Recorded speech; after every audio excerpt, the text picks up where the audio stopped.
Kindly subscribe to YouTube channel and follow on Facebook page at Dr. Zabby's Talk Show. Mo kí wa wípé akúbójú ọjọ́ ṣe rí mo kẹ́yìn ìyá mo kẹ́yìn bàbá mo kí ẹ̀gbọ́n mo kí àbúrò èmi ọmọ yín olólùfẹ́ yín ayé ọpẹ́ yẹn ṣe yẹ lọ́dọ̀ títí yín náà. Yorùbáwùyí sọ wípé wọ́n ní ká tayé yanjú ẹ̀ o, wọ́n ní ká tayé yanjú ẹ̀, wọ́n ní ká fọ́ gbogbo ẹ̀. Ara ìrìn àjò yìí náà ni ara wípé ká kúrò nínú oko ẹrú òun náà ni gbogbo eléyìí. I'm telling you, one chance tá a wọ̀ ó lágbára jù. Bóyá ní Yorùbáwùyí ti sọ̀rọ̀ ló ti ní àníkátayé yanjú ẹ̀ ni o. A máa gbé wa. Now, every military man, every uniform man in Libya is building a prison, private prison. That's what they're doing now. Now they come to the prison and they tell our people that we need banamish. We want to do what they call banamish. The banamish is pick you up and free you go to the town. When you go to the town, they go to another prison and lock you up. It is a present business they're doing now. And these people are when they lock you up, what do they do? They go back to UN and tell them they are running a deportation camp, and UN start giving them money. That's the business they're doing now. Thousands of Nigerians are transferring from prison to prison since. And they don't deport them. And they tell you that they want to deport them. When they catch Nigerians on top of sea, it's telling them they don't want them to go to it. They bring them back and they put them in prison. And they force them, beat them, torture them, control money from your country. If you should go to a different home, you see there are so many Nigerians that be calling their country, controlling money in this country, and they send it to Libya. They free themselves from those people. They are not officially uniform men. They just wear uniform. They call them asthma boys because there is no government in that place. And they run a prison and have everything. I have been with immigration for the past 6 months now. I've not spoken to my people. Nobody knows where I am right as I speak. They took everything I have, all the money I worked, all my phone contacts, everything. They don't want me to call anybody, talk to anybody. Even others that are still there, it's the same thing they are doing to them. And that's what they do. They will make our government to believe that all is well. Nothing is well. A country like Libya is not friendly at all. I'm being fat here. Did you see anybody who was sold into slavery? Steady, it happened. Even me, I was begged by the officer to follow him. He wants to transfer, to take me out of it. I told him, I know what you are doing. I don't want to go. So many of them are being carried every day. They will transfer them to another prison. Some of them, they will take them to their private house and lock the door. Look at my hand. This is what they did to me. These people came to my house. I rented the house. I paid for the house. They came there and told me that they have a work. I'm a gas engineer. I was doing a work. They came and told me they have a work for me. And I went to do the work. They took me to the warehouse and locked the place up. We have over 150 Nigerians inside the place. And in my present, 3 Nigerians were shot dead and thrown into a river. Bros, what thing be this one now? This one na African blood tonic. Blood tonic. So now African medicine. Yes, African tea. Yeah. Now this one I be tea. Not do you say you go do one thing, come you go say this one na Chinese tea. This one na India tea. So now African tea. This one na original African tea. Not be say you go do one tea, come say na Chinese tea, na India tea. This one na British tea, tuning English breakfast. No, this is my original tea. And the so-called educated people of Nigeria, when they not sabi, wetin they go learn for school. If Nigeria man take Bonvita and milk, or Nescafe, they go say na tea, na you drink. You take Bonvita, Milo and milk, or Nescafe, you can't say na tea. Tea na anything we believe. Do you understand me? Yeah. Tea na leaf. All those our grandpapa herbs, when they take that time, na tea. Tea na leaf. Milo not be tea. Bonvita not be tea. Nescafe not be tea. Are you getting me? Yes, sir. This is tea. It has to do with leaf. And this is blood tonic. I know they do without this, so. You know, I'm very happy that I was born in the tradition. So I learned from my grandmother. I did not learn from my own mama. When I born me go. Now the nene ame. Now I learned from my grandmother from the both side. You know, from the father side. From the mother side, yeah. Now I learn from. But mama when I born me gone, I don't learn anything from her because they don't turn to mama in Christ, you know. Then catch them. They catch them now. They don't go church. They don't go church. So even when this mother time when my mama tell me say church, before you know I don't run go meet my grandmama. Cause that one I white, they wear 247. I be woman, olokun. You know understand, malokun. White and white 247. Very great mother, beautiful mother. When I think of her every day, I'm happy that I was raised by her. No, and the grandmother from the both sides. No, Ugbokuta, na grandmother follow the state. For Molo, for Olomu Kingdom, who really sat. Now my grandmama they follow the state. So I learned from them everything about life, the natural way of life. and learn it from those grandmother. But my biological mother, all those one short just carry the waka. They hold them for work. They hold them for work. They be Holy Mary. All those one they be Jesus' wife. Nonsense. So that's how life is. Oh. My brothers and sisters, more than they take care of yourself. Oh. Now, if you not get money, go and do yourself medical. If you not know am, close to those people and know am, make you dey manage yourself there, because if you go sick for this country, now die yo. If you not get money, or make they call they carry you, they walk up and down, say, you sick, oh, I beg, make they contribute and a bad thing. Me, I know they like that kind of thing. You not contribute money for me when nothing do me when I dey healthy. Now when I come sick, now they come to me, they contribute money for her. I hate that. Instead of that, make I die. I don't want anybody to contribute money for me. Say you sick in the hospital, we find money and want to go give doctor, make the treat her. Imagine me, son of the soil, that they won't contribute that rubbish money for, because inside this country. Now when you get problem, then they contribute money for you. Anytime when you don't get problem, they will contribute money for you. But if you not get problem, nobody send you until you get problem. Nonsense. So tea now leave. If you take Bonvita, Milo, Nescafe and milk, not be tea you take more na correct down a statement, Mrs. Graduate and Mr. Graduate. Pé ẹ ti fi Islam múlẹ̀ o péjì yín ẹ̀dẹ̀ máa lọ edit ẹ̀ bẹ́ẹ̀ sọ pé I love Islam ẹ̀ máa lọ yọ ẹ̀ lè lọ fi sí pé ẹ fẹ́ràn Yorùbá tó rọmọ Yorùbá ní ìran yín àkọ́kọ́ ìjáàbù tẹ́lẹ̀ fẹ́ràn náà ìjáàbù ò dá òbí ìgbà tẹ́ wà lóko ẹrú ni ẹ wé gèlè tó dá kẹ́ dirun àdìmọ́lẹ̀ kọjú sọ́kọ pàtẹ́wọ́ ṣùkú kẹ́ ṣe oge bí Yorùbá wọ́n ń daṣọ borí Saudi yẹn ẹ jẹ́ kí gbogbo yẹn kúrò ń bẹ̀ ẹ ṣe ìyàwó. Ọ̀dẹ̀ ó lọ ń wọnú profile mi ó rò bóyá ó ní mo kì í ṣe Muslim ó lọ ń wọnú profile mi ìwọ tó ṣe bẹ̀rẹ̀ TikTok lónìí. Yín ẹ̀ ti mọ́ wọn lára lẹ́ni tó ń takùn wọn nǹkan tó máa kọ́kọ́ sọ ni wípé kò ń ṣe mùsùlùmí tẹ́lẹ̀tẹ́lẹ̀ náà irọ́ ló ń pa nǹkan tó máa ń dà sí yẹn wọ́n ti sọ bẹ́ẹ̀ fún mi náà dáadáa. Àwọn Muslim nínú pálọ̀ ti rúùmù dádì wọn ni. Mo sọ fún mo ní ó dojúkọ àwọn olówó wọ́n ní kí ló ṣe tí ò dáa mo ló dojúkọ àwọn olówó nítorí pé òun ò lówó nítorí bá fọ́jú yẹn ò lówó wá kẹ́yìn sí ó rojú àbàṣà ẹ̀mọ́ tó máa àbàṣà ní ó rojú ó frown ní Kùránì mọ̀ sọ ó rojú mọ́ afọ́jú nítorí pé kò lówó àwọn olówó ló wá dojúkọ. Muhammadu yìí kan náà ló dé sọ nínú Sahih Muslim wípé mùsùlùmí lọ́mọ ìyá mùsùlùmí kò gbọ́dọ̀ fojú kéré ẹ̀ kò gbọ́dọ̀ pàtì nígbà tó bá ní ìdìrànlọ́wọ́ ẹ̀ ẹ̀ṣẹ̀ ní kí mùsùlùmí fojú kéré mùsùlùmí. The same Muhammadu yìí òun ló fojú tó ranjú mọ́ tó lejú mọ́ afọ́jú nítorí pé kò lówó dojúkọ àwọn afọ́jú. So àwòkọ́ṣe dáadáa wọlé wá fẹ́ káyọ lára Muhammadu gan ní pàtó tẹ́ ń sọ. So ní ìkẹ̀kẹ̀ mú máa lọ máa bọ̀. Mr. Malik ìgbà tó ń sọ pé ẹni mímọ́ ni ànábì mo máa ń pè ṣebí èèyàn ẹlẹ́ran ara lànábì yìí náà ṣé kò ṣe rárá ni.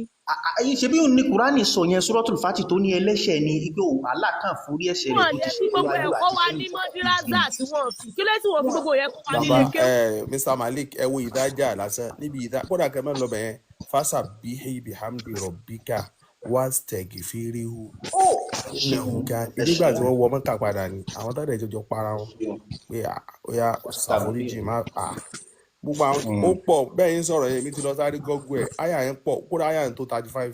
ó pọ̀ gan tó ń sọ wípé Muhammadu ẹlẹ́ṣẹ̀ ni ẹlẹ́ṣẹ̀ paraku mo sọnù lecture mi kan lọ́jọ́ kan mo sọ wípé contradiction in Islam mo wá ń sọ wípé ẹ jẹ́ ká jọ wòye sí Islam yìí Kùránì sọ wípé Muhammadu ló jíṣẹ́ kẹ́yìn Muhammadu náà claim ẹ̀ wípé òun ló jíṣẹ́ kẹ́yìn ok nínú àwọn òjíṣẹ́ tó claim wípé wọ́n ti wá ṣáájú àwọn prophet Yakubu ní gbogbo wọn tán ti lọ báyìí tí tó fi kan Ìsá wáyé tó ṣe jẹ́ sí pé kì í ṣe Ìsá ló jíṣẹ́ gbẹ̀yìn according to Quran wí Ìsá tí kò lẹ́ṣẹ̀ gẹ́gẹ́ bí Quran ṣe sọ gulaman zakiya ọmọ tí kò lẹ́ṣẹ̀ so wáyé tọ́lọ́run fi wá ṣáárú Muhammadu gẹ́gẹ́ bí àwòkọ́ṣe final àwòkọ́ṣe fún gbogbo ẹ̀dá nígbàtí irú Ìsá wà nílẹ̀ mo kàn ń lò lápèjúwe pé nínú Kùránì within Islam fúnra rẹ̀ Islam ń contradict ara rẹ̀ so ibo ni Muhammadu ti wá ń jáwò kọ́ ṣe dáadáa níbo ló ti ń jáwò kọ́ ṣe dáadáa tòun táwọn ẹ̀ṣẹ̀ oríṣiríṣi àyà ló wà ní Kùránì tó sọ pé ẹlẹ́ṣẹ̀ ni ṣùgbọ́n Allah kan ti forí ẹ̀ṣẹ̀ rẹ̀ yìí àwọn kọ́ ṣe dáadáa wá dà. ìyá ànábì ẹ káàbọ̀ ìyá ànábì ló wọlé ẹbí yẹn lọ́yà. ẹ̀wọ̀n Mr. Doif ẹ lè ṣí máìkì yìí sí Doif. a ti wà nínú òkùnkùn ti. Sàlámù àlékún o sísá mi. Alaikum salam ìyá Doif. Saudi ti approve ògógóró o ẹni tó bá fẹ́ lọ mu ṣe ti gbọ́ pé Saudi ti approve ògógóró. Mr. Malik show inú òkùnkùn la wà látijọ́ ìbá. inú òkùnkùn ni bírímù ẹ tètè kúrò ní Islam o. sísítà mi mo fẹ́ bá sọ̀rọ̀ wọ́n ní kẹ́ máa mú tí Saudi dẹ̀ ti approve ògógóró pé kán wá mú ògógóró nílùú wọn o. ọba tó wà ń bẹ̀ ń sin òun jáǹtì ẹ wọ́n ti ń sunkún kiri báyìí ń sìn wọ́n ti ń sunkún tẹ bá lọ síbi àwọn wàásí wọn àgàgà àwọn alùsùn náà wọ́n ti ń sunkún káàkiri wípé ó ní kẹ́nìbọ̀dì wa mú ó ní kẹ́ wá mú rọ̀rọ̀ ó ní kàn mú anything tó bá fẹ́ mú Saudi ti àpò báyìí o owó ni Saudi fẹ́ kò sí nǹkan tó kan Saudi kan pé ìwọ kan gbẹ́sìn torí Ọlọ́run ò dé Mẹ́kà. Torí mo máa ń rò pé àwọn afáàní náà wọ pé ẹ má ṣe báyìí afáàní náà ló máa gbàyàwó níyàwó afáàní náà ló máa pààyàn ló máa fi ṣe kinní ló máa jẹ lọ. the same Islam yìí náà ló máa kẹ̀yìn humanity mo ń sọ kinní yẹn mo máa ń sọ kinní yẹn times without number wípé Islam ń lọ báyìí humanity ń gba òdì kejì ẹ̀ Islam ò ní kankan ṣe fún humanity aburú pátápátá poison ní Islam lórílẹ̀ ayé poison gidi ní Islam a dẹ̀ máa sọ wọn ní gbọ́ ẹ lọ wo àwọn àyà Kùránì lóríṣiríṣi ẹni tó bá ti fi kinní kan ẹgé lápá ẹ ṣe gbogbo ẹ lè láwọn kí wọ́n máa nífẹ̀ẹ́ àwọn bàbá wọn àwọn wọn gbọ́dọ̀ nífẹ̀ẹ́ bàbá wọn gbọ́dọ̀ nífẹ̀ẹ́ ìyá wọn nítorí pé wọn gbàtà láti Muhammadu so kí wá náà pè ní humanity ọba tó dá wa ẹni tó dá wa tẹ claim pé òun ni Allah tó jẹ́ the creator of the universe ó máa wá láàrin àwa tó jẹ́ ẹ̀dá rẹ̀ hatred ló máa preach fún wa ibi ká máa ní so just because kò gbàgbọ́ kò tí wà convinced tó láti believe pé ẹnìkan jẹ́ Allah pé òun ni Ọlọ́run tó yẹ ká máa jọ́sìn fún so ẹ gbọ́dọ̀ hate ẹ gbọ́dọ̀ kórìíra innamal mushrikuna najas inú Kùránì náà lẹ́tì rí wípé àwọn ọ̀rọ̀ tí bàbá yìí sọ bọ́sà ọ̀rọ̀ tí bàbá yìí sọ ṣé o pé irú bọ̀bọ̀ yẹn sì tó bá kí ṣe pé fèsì ẹ̀ tó bá wà láàrin àwa Muslim ṣó ti eyín tó yẹ pé àwa girls ló wà láàrin wa ṣé kó tó bá sọ̀rọ̀ ó máa jẹ lọ. wọ́n máa jẹ lọ mọ́ṣẹ́ máa ń ṣe nìyẹn wọ́n máa bù dá láàrin ara wọn náà ní olójú kan láàrin kìíní kan bọ́n náà ṣe máa ń sọ. sísá mi ẹ mọ̀ nǹkan tó ṣẹlẹ̀ lọ́jọ́ ọdún Bello Túnjí tó jẹ́ olórí àwọn Boko ẹ mọ̀ pé wọ́n kí yídì tí wọ́n ṣe fídíò lẹ́yìn tó kí yídì tán ó wá ní kóyè òun lè bá a ṣe pé tọ̀ òun ti kí yídì o ó wá mú èèyàn méjì lọ́wọ́ dá wọn dùbúlẹ̀ wá dú wọn lọ́rùn pépà gbé o ẹ lè sáré wo o èèyàn méjìlá náà pa fún yídì mo tiẹ̀ lọ yídì náà èèyàn méjìlá ló pa fún yídì. if ẹjọ ẹ̀yin moderator tẹni yóò bá ṣí máìkì lè drop wọn Mr. Doif kọ́mọ ẹ̀ pé wọ́n wá ń report to page ẹ tẹ̀síwájú ìyá wa. kò ń ṣe èèyàn táwọn ọmọ jàre. so èèyàn méjìlá ló pa fi ṣe ìtúnu àwẹ̀ ọdún yìí ẹni tó bá fẹ́ dá òtù ẹ̀ ní kọ́ńtà sáré gbé Google pépà náà gbé Punch gbé ó lóun pa wọ́n for fun òun pa wọ́n láti fi jọ́sìn fún Allah èèyàn méjìlá ṣé n ta máa tẹ̀lé lélẹ̀. ẹjọ ẹ má bínú o mo rí àwọn kọ́mẹ̀ntì kan àwọn èèyàn ń sọ continuously wípé kí n change orúkọ mi mo ti ṣàlàyé péèjì mi lórí Facebook ló fà á tí mo fi fẹ́ change orúkọ mi so péèjì yẹn mo ní láti lo orúkọ mi in full mo ṣe máa ń kọ́ bó ṣe wà ní àwọn dọ́kúmẹ́ǹtì mi láti pé kí Facebook lè bá verify ẹ̀ so mo máa fẹ́ kí péèjì mi jẹ́ the same thing kó relevant kó bára wọn mu. no ìyẹn orúkọ yẹn ò má ta tó bá verify wọn kó wọn lò ní wàá fún night photo ID ní orúkọ tó bá wẹ̀rọ lè jẹ́ dápẹ́tì yẹn ni. gbogbo akíní akáni pátá mo ti verify orúkọ kọ̀ọ̀kan ò dẹ̀ sí lórí ẹ̀. ok mo rò wípé orúkọ tí mo bá ti ń jẹ́ òun ni mo gbọ́dọ̀ lò ní tí mo bá ti ń jẹ́ tẹ́lẹ̀tẹ́lẹ̀. ok mo máa ṣègbésẹ̀ lórí yẹn. ó yá à ń gbá wọn mí Yorùbá. nǹkan tí mo ní kí sọ fún yín yẹn pé ẹ̀yin náà ẹ̀wọ̀n tó ṣẹlẹ̀ àwọn pípù yẹn wọ́n ní àbòsí ẹ̀wọ̀n tí wọ́n ti ń pa wá nílẹ̀ Yorùbá kò sí ẹnìkan nínú wọn báyìí tó sọ pẹ́ńkẹ́ kò sí Haúsá kan Fúlàní kò tó bọ́ta tó sọ̀rọ̀ wọ́n wá pa 16 nínú wọn wọ́n wá kẹ́yìn síta ṣe rí most of these people tẹ́ ẹ̀ ń wò yẹn wọn ò kì í pé bí wọ́n Fúlàní ni wọ́n gbogbo àwọn tẹ́ ẹ̀ ń wò tán ké kíní kan náà wọ́n ń jà fún ẹ̀sìn àwọn bàbá wọn ni Saudi èmi ò lè bá wọn ará Saudi jà torí àgùntàn máa ń rí sèédú bẹ́ẹ̀ kó tó gba iṣu lọ́wọ́ ẹ̀ wọ́n ti rí àwọn Nigerians bíi gọ̀ǹgọ̀ṣú bàbá tí wọ́n ó gbẹ́sìn tiẹ̀ kalẹ̀ ó ní kó máa tẹ̀lé in 1801 ẹ lọ wo bí Kaaba ṣe rí náà wọ́n Ọlọ́run ló protect Kaaba ẹ lọ Google ẹ̀ àwọn American soldier no protect Kaaba àwọn American soldier ni wọ́n guide Kaaba ṣé àwọn soldier American kírun wọ́n kàn ń gbé wa ní gógó ni gógó lásán ni wọ́n ń gbé wa wọ́n tó mo wo fídíò kan lánàá ó ní Kaaba ló ń wá yìí o kò sí tó tọrọ níbi bíi àìsàn ń ṣe ẹni kíní kan ní tí ò ní ṣe tó bá yẹ pé lóòótọ́ ní Saudi ò ní kọ́ hospital ara wo bá yá wọn kàn lọ sùn sí Kaaba wọn bá gbádùn ọdún sì náà gógó náà gbé wa gógó. owó Mẹ́kà ò tiẹ̀ ní wọ́n Mẹ́kà àwọn 2 million 3 million 5 million. owó Dangote tọdún yóò tiẹ̀ wá wọ́n ná tọdún yóò wọ́n 10 million ní tọdún yìí. tí ó tọ́ owó Dangote ń bẹ̀. owó Dangote ṣẹlẹ̀ àwọn tó ń pariwo owó Dangote $500 billion. my brother ṣẹlẹ̀ àwọn tó ń pariwo owó Dangote yẹn ṣẹlẹ̀ ọdún yìí àwọn tó lọ sí múra ọdún ni àtàwọn tó lọ sí tó ń pariwo owó Dangote yẹn ó ṣò fún wa wípé èmi ò blame wọn because tẹ́ bá lọ on tourist you are there to relax and make fun so eléyìí ṣò fún wa tó bá yẹ pé lóòótọ́ báwo Nàìjíríà ṣe mú ẹ̀sìn yẹn ni Saudi ṣe mú ẹ̀sìn yẹn ni gbogbo àwọn guys yẹn ṣe yẹ kán deport wọn ni kò sí nǹkan tó kan Saudi wants them to spend their money tó bá kírun torí ẹ̀ bá là sí méjì tó bá sọ pé fún mi ní visa Saudi orí ẹ̀ ló ti là sí méjì Saudi ò ní dẹ́ ẹ lóhùn ó bá dẹ̀ wá bóra títí tí kò bókan eégún tó bá ti kówó físà kalẹ̀ Saudi máa fún ẹ físà ta ló wá ń tọra wọn báyìí ta ló ń tọra wọn nínú gbogbo wa báyìí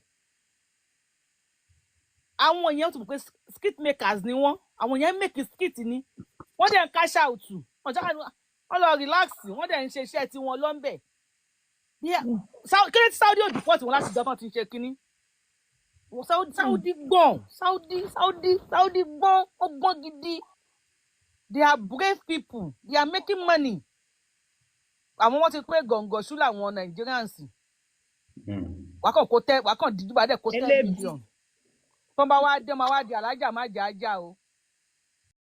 gba aṣọ ara mi yẹn wọ́n á gbà lọ́wọ́ àwọn ẹni tí wọ́n lọ sí hajj kàkà ní mọ̀ ń gbà wọn. alájí Lukman owó kò máa gọ̀ tí wọ́n ń gbé ní owó ní èdè ìrókò àwọn ni wọ́n máa ń gbà. ibi tẹ́sí yẹn tí wọ́n tún sí bàbá mi lọ́wọ́ kò wá mọ́ bàbá mi wà wípé kí làwọn fẹ́ ṣe wọ́n ṣàtẹ̀lé alájí Lukman owó kò máa gọ̀ yẹn wọ́n tẹ̀lé lọ sí hajj ọdún tó kọjá yẹn. ìgbà tí bàbá mi wá débẹ̀ wọ́n ṣe bí wọ́n ṣe máa ń ṣe wọ́n lo aṣọ ara mi wọ́n ṣe gbogbo ẹ̀ ìgbà tí wọ́n bàbá mi wá ń bọ̀ aṣọ ara mi tí wọ́n lò yẹn gangan tí wọ́n lò lọ́hùn yẹn wọ́n gbé pamọ́ wọ́n wá rà mí lọ́hùn tí wọ́n ò lò wọ́n wá rà mí.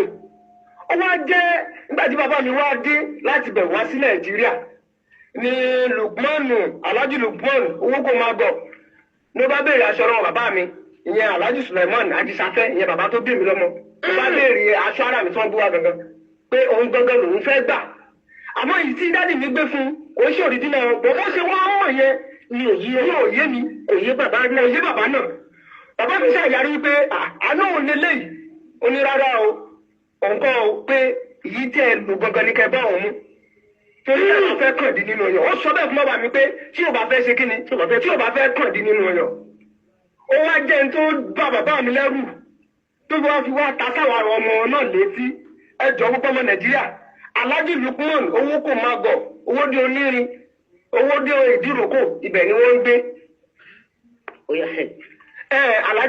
Alhaji Akamara mo mọ̀ pé ọ̀jọ̀gbọ́n ni yín mo dẹ̀ mọ̀ báyìí náà lè bá wa tan ìmọ́lẹ̀ sí ọ̀rọ̀ yìí o tó fi máa yé gbogbo ayé kẹ́ nítorí kò yé mi o ẹ̀rú dẹ̀ ń bè mí kí ó mọ̀ lọ ṣe nǹkan burúkú fún bàbá ṣùgbọ́n bàbá mi ò fún ní aṣọ ara mi yẹn o wọn fún ní òrìjínà yẹn. èyí tá à ń sọ yìí nìsín ṣé máa yẹn ò tí mọ̀ pé òmíì ni bàbá rà.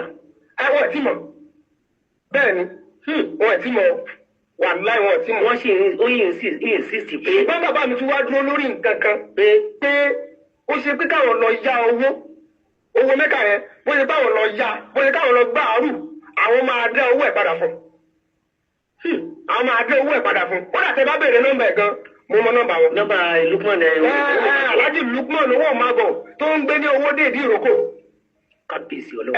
Alhaji ẹjọ ọ̀jọ̀gbọ́n ní ilẹ̀ kan sí mo fi Ọlọ́run ọba bẹ̀yìn ẹ̀yin lẹ́ni bá wa tan ìmọ́lẹ̀ sọ̀rọ̀ yìí o. ẹ fún mi nọ́mbà lẹ́yìn ìfọ̀rọ̀wérọ̀ yìí ẹ fún mi nọ́mbà. màá fún yín dábàá tí níjẹ̀ máa fún yín bàbá. kí ni orúkọ. orúkọ tèmi ní Najimudeen Àdìsá.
orúkọ mi ni Alhaji Ibrahim Adesola rẹ mu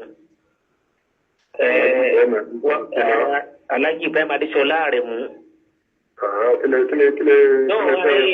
bóyá Akamara ni wọ́n ń pè mí lórí rédíò Akamara. ẹni bá ṣe program lórí fídíò. ẹ ti ń gbọ́ mi rí ni. a máa ń gbọ́ lórí fídíò kọ̀ọ̀kan káàkiri. kí lẹ fẹ́. ẹ ṣe mr Alhaji owó máa gọ nìyẹn àbí. bẹ́ẹ̀ni. ẹ ṣeun. Alhaji kan Alhaji Ajísafẹ́ bóyá mọ̀ Alhaji Ajísafẹ́ Alhaji Ajísafẹ́ ní Owódé Yewa Ìdíròkò Owódé Ìdíròkò kí ló fẹ́lẹ̀. ẹ má bínú wọ́n mú ọ̀rọ̀ kan wá fún wa tó jọ wá lójú Alhaji fẹ́ ń gbọ́ mi yé. mo ń gbọ́ mi tó tẹ̀lẹ̀. nítorí tẹ̀lẹ̀ náà ni pé wọ́n ní ẹ̀rín àwọn èèyàn lọ sí Mẹ́kà sí lódò ní ìsà. bẹ́ẹ̀ni. wọ́n lè rán àwọn èèyàn lọ sí Mẹ́kà. bẹ́ẹ̀ni. wọ́n ní tẹ́tí ń ṣe ní ìsìn wọn ló tọ́dún mélòó sẹ́yìn. bí olúwa ti rán mi pé kí n máa ṣe fún èèyàn yẹn. bọ́ọ̀lù ń bó ṣe rán yín kẹ́ ẹ máa ṣe fáwọn èèyàn nu. bẹ́ẹ̀ni a gbọ́dọ̀ kí owó sí aláìní fún ṣe ìtọrẹ àánú fún àwọn ọ̀dọ́ káwọn èèyàn lọ sí Mẹ́kà. kábíyèsí Ọlọ́run. Alhaji Lukman. ẹ̀yẹ́ ẹ̀sùn ẹgbẹ́ ẹ̀yìn kí ló wá fún gẹ́gẹ́. ọ̀rọ̀ yìí ẹ̀jẹ̀ àtẹ̀jẹ̀jẹ̀ fúnra wa ẹ̀dá kùtù lọ́lọ́. wọ́n ọ̀dà sáàdì yìí mo ọ̀dà sáàdì yìí. ẹ̀wọ̀n ọ̀dà sáàdì mi. bẹ́ẹ̀ni. wọ́n ní tí wọ́n ti Mẹ́kà dé wọ́n ní ẹ̀ máa ń béèrè kinní kan lọ́wọ́ wọn kíni nǹkan náà sà. béèrè kíni ọ̀. wọ́n ní tí wọ́n ti Mẹ́kà dé gbogbo wọn tẹ́ rán wọ́n ní ẹ̀ máa béèrè kinní kan lọ́wọ́ kíni kílẹ̀ yìí mọ̀ pé máa ń béèrè gẹ́gẹ́ bí àbọ̀ Mẹ́kà wọn. kí ni mo béèrè. àbá ọba afẹjọ́ sọ yìí ò sọ kẹta ni mo béèrè ni. Alhaji ẹ jẹ́ ká ṣe sùúrù fúnra wa ẹ̀dá kùtù lọ́lọ́ ẹ̀ tẹ́ ń bá sọ̀rọ̀ náà èmi náà sọmọdé mọ́ o lọ́jọ́ orí o ẹ ti ká yẹ ká. máa yí ọjọ́ orí mi ìdúró ìmọ̀tẹ́ mọ́ bí orí yín. Alhaji Lukman. ẹ dákun yẹ ká ṣe sùúrù fúnra wa ẹ rí ọ̀rọ̀ yìí èmi fẹ́ ká ṣe ní tùbínùbí bóyá nǹkan tá a lè wọ́n ní kódà ẹ̀ ń tẹ́tì ẹ̀ wípé tí ò bá fi ilẹ̀ kó tó di ájì tó ń bọ̀ yóò kan ìbínú yọ. ilé mi kan lọ sẹ́nìkan mo ní ẹ̀tọ́ láti ràn bọ́ síbẹ̀ mo ní ẹ̀tọ́ láti béèrè kẹ́tí mo béèrè ṣé 10 million ó di ọmọdé wí mi ìyàbí máa ń rán lọ náà. Alhaji ẹ̀mí kan ó lọ bẹ́ẹ̀ nìkan. bẹ́ẹ̀ ni mo sọ. ẹ̀yin náà lè gba 10 million sí ilé kẹ́tí rán yẹn lọ ẹ̀ nígbà nǹkan tó bá yẹ kó sáà ní nǹkan bá jọ so ó ti kó tó lọ. ó ti wá náà àjọsọ yín kó tó lọ. Aláàjì ẹ dákun ẹ jẹ́ ká èmi ò ọ̀dà náà kí ni mission yín pẹ̀lú nǹkan tẹ́ ń béèrè wọn kí lẹ fẹ́ fi ṣe. nǹkan tí mo bí èmi tí mo lọ ó ti wọ́n ní nǹkan tá a jọ sọ. ó ní nǹkan tẹ́ jẹ́ nǹkan tá a jọ sọ bẹ́ẹ̀ ni. Aláàjì bẹ́ẹ̀ wọ́n ní ẹ̀ ń béèrè aṣọ haram tó fi ṣe wàhálà lọ́hùn. mo lẹ́tọ̀ọ́ láti béèrè ẹ̀ wọ́n ní nǹkan tá a jọ sọ náà. títẹ̀ ìgbà bá kó tẹ́bi lọ fún ìyàgbẹ́lẹ̀ yóò rẹ̀ ẹ̀ nígbà nǹkan tá a jọ sọ ni. èèyàn bíi márùn-ún ẹ tí ó tẹ́bi lọ lọ́nà márùn-ún náà. Ọ̀rẹ́ òun sọ́nà lè ń ṣe fún àbẹ́sù. ẹ̀yin ẹ fi yẹn sílẹ̀. Kí n fi yẹn lẹ̀ Aláàjì. ẹ fi yẹn sílẹ̀ ọlọ́run ẹ̀ tó sì ń. La ilaha illallah. Ọlọ́run ẹ̀ tó ń sí òun. ó ní náà tá a bá dọ̀rùn láti tó máa mọ ẹni tó máa ń sin ọlọ́run. Tá a bá dọ̀rùn látò mẹ́rin tó ń sin lọ́hùn. Bẹ́ẹ̀ni. Aláàjì ọ̀dà ń pé bí mo ṣe ń gbúrò yín ẹ kéwú díẹ̀ àbí. àánú àgbà ni kí n kọjá. Kí lẹ fẹ́ gbà lé ayé tẹ́ ẹ̀ ní rí gbà lọ́rùn. Aláàjì máa kọ́ ti fẹ́ létí o. ṣé n gbọ́dọ̀ ẹgbẹ́ báyìí máa kọ́ ti fẹ́ létí o. ó bá wù mí orí rédíò lẹ́tí ṣiṣẹ́ lórí tó ẹgbẹ́ sáfẹ́fẹ́ máa kọ́ ti fẹ́ létí o. ẹ̀kọ́ tẹ̀ kiri. mo rẹ̀ fẹ́ tì í tó tó yẹ yín. ẹ̀yin náà fi wọ́n lẹ́yìn ẹ fi wọ́n sì nǹkan fún yàrá bíbí. Aláàjì ẹ wọlé kó lórí fẹ́ẹ̀sì fún mi jọ. Allahu Akbar. Kẹ́ọ́. Ẹ mọ̀ túmọ̀ Alájà má jàjà. Tó máa ti kówó lọ sí Mẹ́kà tó máa dé tán bá rówó ilé san. Láńdọ̀dù máa lọ bá wọn Alájà má jàjà o. Alájà má jàjà o. Alájà tó dé láti Mẹ́kà tó padà sóòtẹ́ short time. They play ní gbogbo ẹ̀ they play ó ní gbogbo ẹ̀ bọ́n ṣe wà yẹn kò sí nǹkan kan fún wọn mọ́ nílẹ̀ Yorùbá kò sí nǹkan mọ́ many of them yá Fúlàní ẹwà àṣírí tó ń tú lẹ́nu ọjọ́ mẹ́ta yìí sìn ẹwùjà tó ń jà tó wọ́n bọ́ta pé Fúlàní làwọn ṣé mi àti yín mọ̀ pé Fúlàní ni wọ́n àwọn ń try láti protect ẹ̀sìn yẹn láti brainwash àwọn èèyàn wa kán wá gbé wọn mọ́ra débi wípé Yorùbá máa wá kọjú ìjà sí Yorùbá tó bá yẹ pé èèyàn kan dífá yẹn fún wọn wípé ní 2024 wọ 2025 wo báyìí lọ́rọ̀ yín ṣe máa rí nílẹ̀ Nàìjíríà wọ́n máa jiyàn ẹ̀ kíní yẹn kàn skyrocket níbi tí ẹnìkan kan ò mọ̀ unknown spirit ló ń lalẹ̀ Yorùbá kọjá lọ́wọ́ yìí àwọn irú mọ̀lẹ́lẹ̀ Yorùbá àwọn òṣàlẹ̀lẹ̀ Yorùbá ni wọ́n ń la ilẹ̀ Yorùbá kọjá lọ́wọ́ yìí ẹ mọ̀ àwọn nǹkan kan tó wáyé pé tá a bá ń ṣe ó jẹ́ ká máa dọwọ́ bojú téèyàn bá ń ṣe because mo wo economy wa wọ́n nígbà tí ìlú le Tinubu ṣẹ̀ṣẹ̀ débẹ̀ pé ìlú le o Tinubu ṣẹ̀ṣẹ̀ débẹ̀ o kí la máa ṣe o wọ́n ní kán kówó kó lọ sí Saudi kó lọ gbàdúrà wà àdúrà owó tí wọ́n kó lọ wọ́n lówó yẹn ò tó gọ́ọ̀mẹ̀ntì fún wọn ní 90 billion naira wọ́n fi subsidize hajj 90 billion not million o billion then governor kan nílẹ̀ Haúsá náà fún wọn ní 10 billion ní 2023 kan tó lọ sí hajj 2024 kan tó lọ sí hajj èló ní dìríkà rice bàtàn lọ gbàdúrà tán dé èló ní dìríkà rice ṣe bí wọ́n lọ gbàdúrà pé kí nǹkan wálẹ̀ ni kí lẹ́yìn sí nǹkan wálẹ̀ tó pẹ́ lóòótọ́ làdúrà ń gbà níbẹ̀. béèyàn bá fẹ́ kí ìṣọ́ Ọlọ́run àtààbò Ọlọ́run. ìṣọ́ Ọlọ́run àtààbò Ọlọ́run béèyàn bá ń fẹ́. kó wọ inú ilé.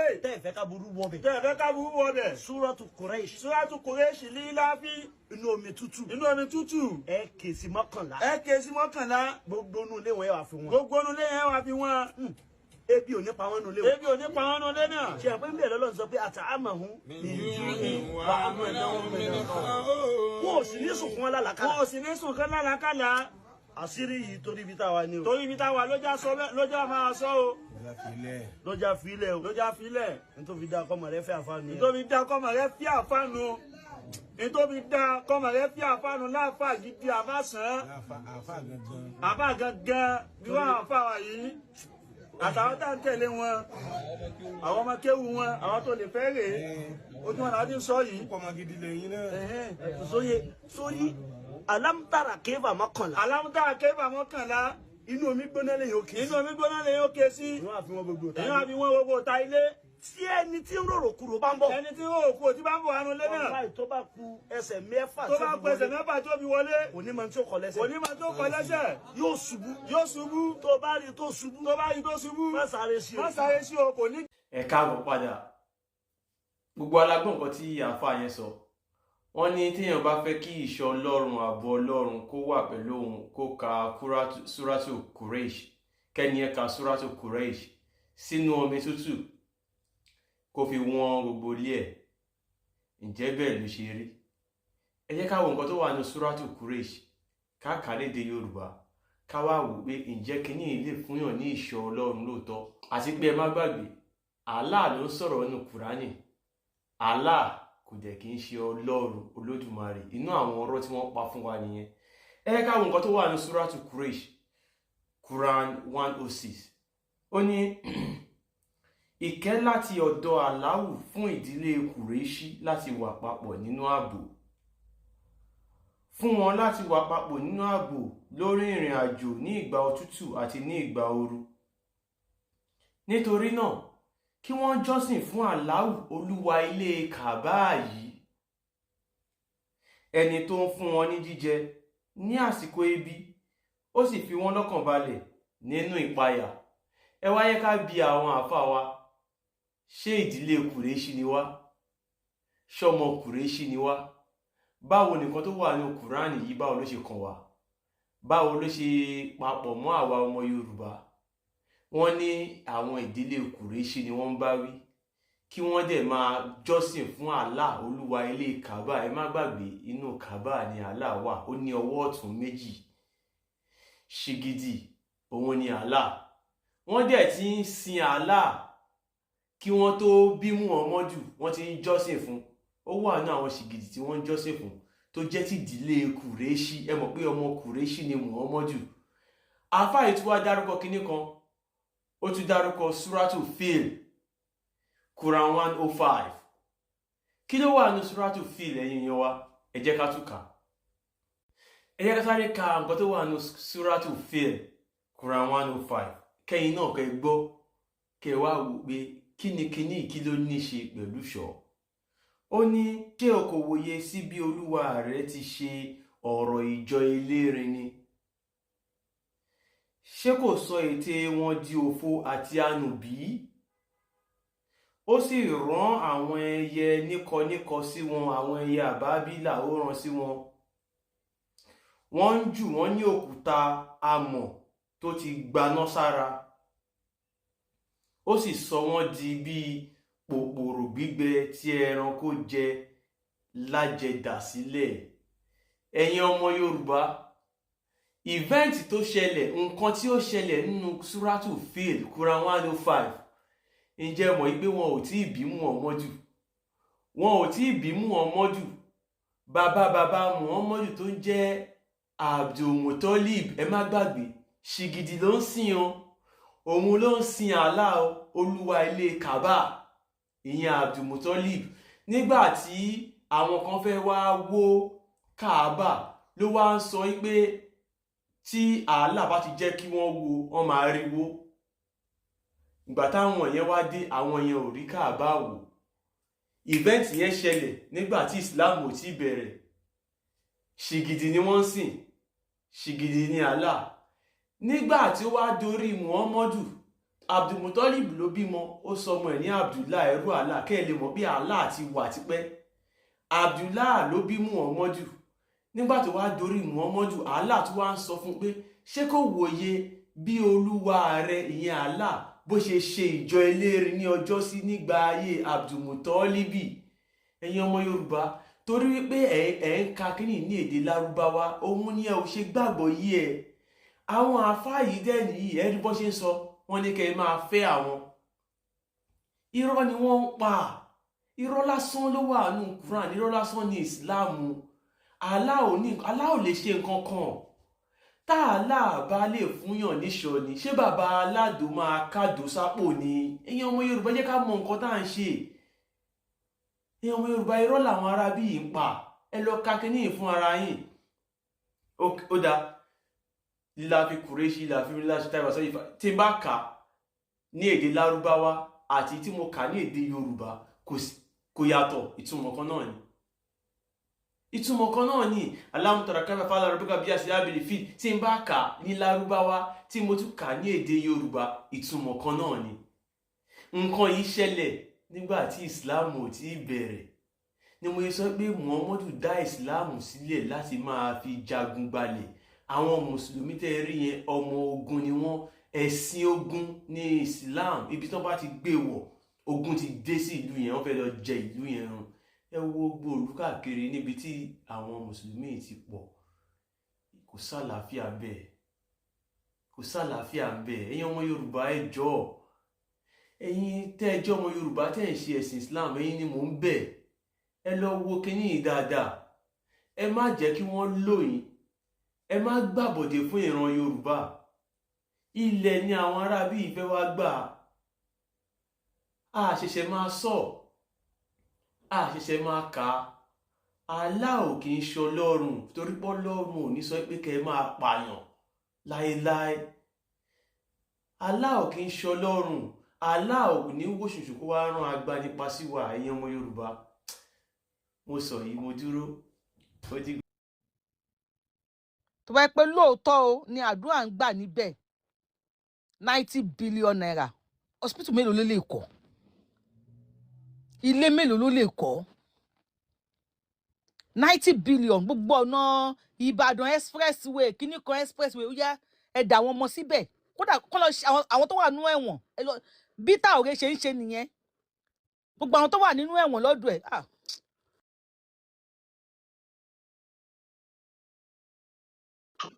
tó dé àsìkò náà la ẹjọ ṣé Yorùbá ni Mudiru Morikas? Yorùbá ni wọn, ọmọ àárọ̀ Ọ̀yọ́ ni wọn. no a fẹ́ ẹ̀rí àrídájú ẹ máa gbé ẹmọ kọta yín ṣe bẹ́ẹ̀. A ti rí ń sìn pé ìjà ti wà nílẹ̀ láàrin àwọn Fúlàní tí wọ́n wà nílọrin àtàwọn Yorùbá tó wà nílọrin, so ìjà yẹn náà ni wọ́n fẹ́ gbé dọ́dọ̀ Mudiru. Àwa báyìí ń sìn nǹkan tá a dúró fún ta sọ fún àwọn èèyàn tí ò yẹ lómi ni pé àwọn ò ní jà pẹ̀lú Islam, bọ̀ a fẹ́ kí gbogbo ọmọ Yorùbá kọ́ mọ̀ nǹkan tí Islam jẹ́. Ẹni tó bá ti wá àmọ́ tó bá fẹ́ ṣe kó ṣe, bọ̀ kó kàn mọ̀ nǹkan tí Islam dúró fún, pé wọ́n fi máa ń gbalẹ̀ wọ́n dẹ̀ máa ń gbà pọ̀lọ̀ èèyàn.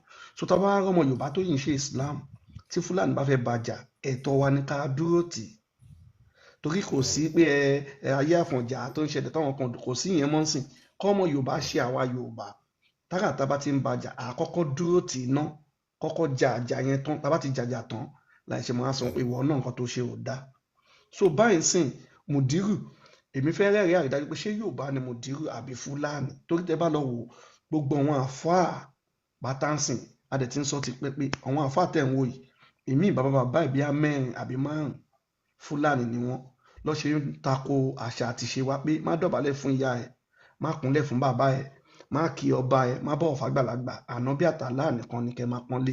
So a rí pé àṣà àti ṣe wa tí wọ́n ń tako, torí Fúlàní ò ní àṣà, wọn ò ní ìṣe, nǹkan yẹn ló ṣe fẹ́ dojú tiwa bolẹ̀ àwa tá a ní.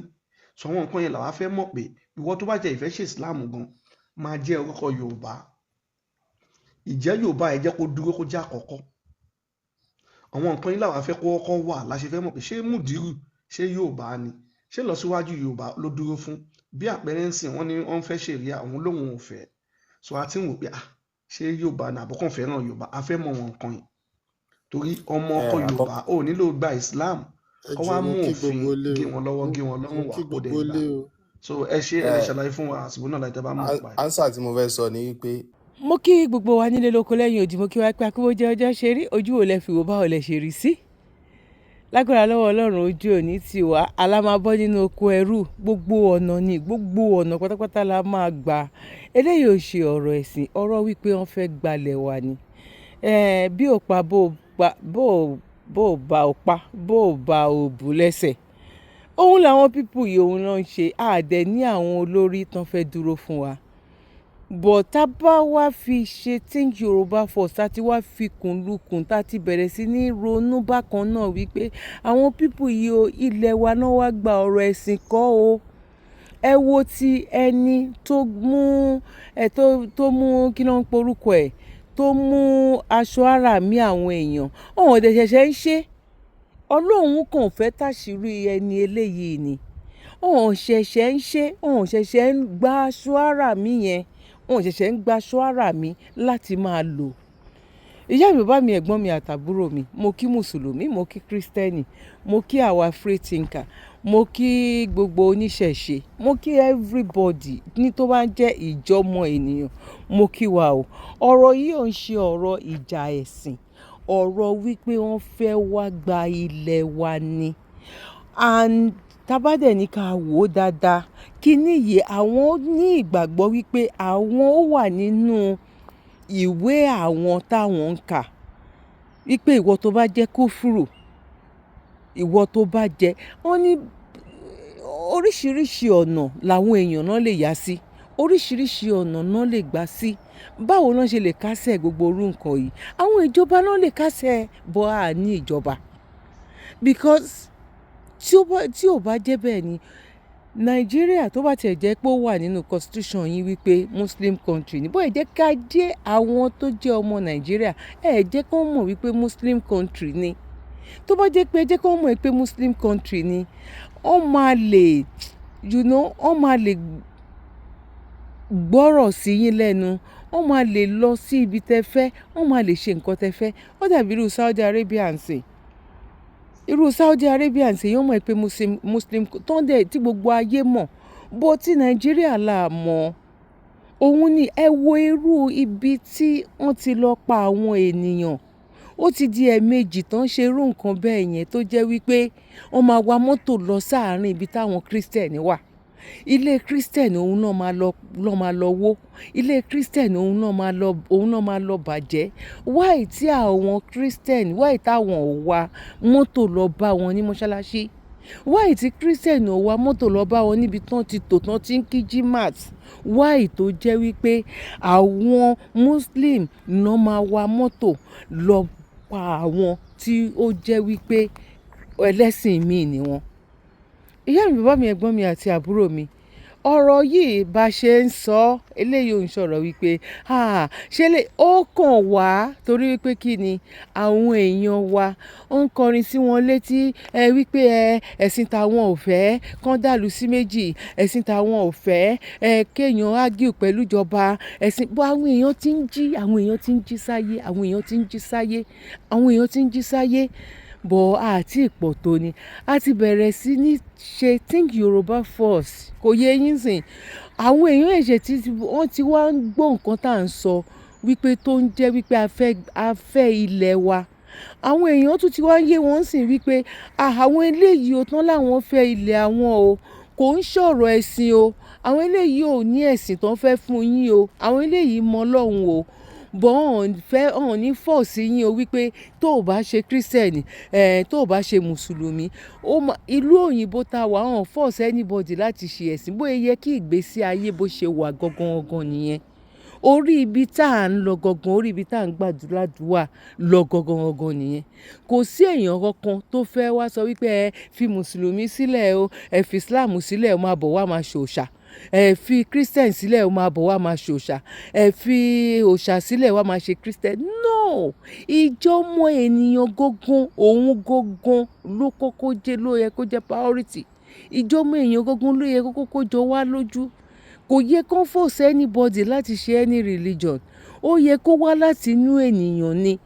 eléyìí ò ń sọ̀rọ̀ pé torí pé because bàbá ṣe mistake ìyá ṣe mistake nínú bible àti quran gan ibi kan máa wà gan tó máa ní ọlọ́run sọ wípé òun regret láti òun ò bá má ṣe that means ọlọ́run gan lòun ṣe mistake how much more ipá wa àmọ́ ènìyàn ó lẹ́sìn bàbá ò gbọ́mọlà ẹ̀sìn ìyá ò gbọ́mọlà bọ̀ ní áfíríkà ìṣòro tó fi ń gbé fún wa ó ti kọjá bẹ́ẹ̀ bó a dẹ̀ wá rí wípé kàkà kó lọ síwájú ó ń fà wá padà sẹ́yìn ni òun la fi ń pariwo wípé think Yorùbá first ìyá mi wá mi ẹ̀gbọ́n mi àti àbúrò mi bíbá ẹ̀ la máa dúró sí ní ọjọ́ títí òní mo kí wa wípé akúbójú ọjọ́ ṣe rí mo kẹ́yìn ìyá mo kẹ́yìn bàbá mo kí ẹ̀gbọ́n mo kí àbúrò èmi ọmọ yín olólùfẹ́ yín ààyè ọpẹ́ yọ ṣó yọ lọ́dọ̀ títí yín náà ní agbára lọ́wọ́ Ọlọ́run ààyè ọpẹ́ a máa yọ fún wa lórí ọmọ lórí ìdáwọ́lé wa òun láyé ọpẹ́ máa fi máa yọ. Ẹ má gbàgbé láti bá wa tẹ like, ẹ má gbàgbé láti bá wa fi kọ́mẹ̀ntì tí yín náà sílẹ̀. Ojú wo lẹ fi wò? God bless you. Bye for now. One love.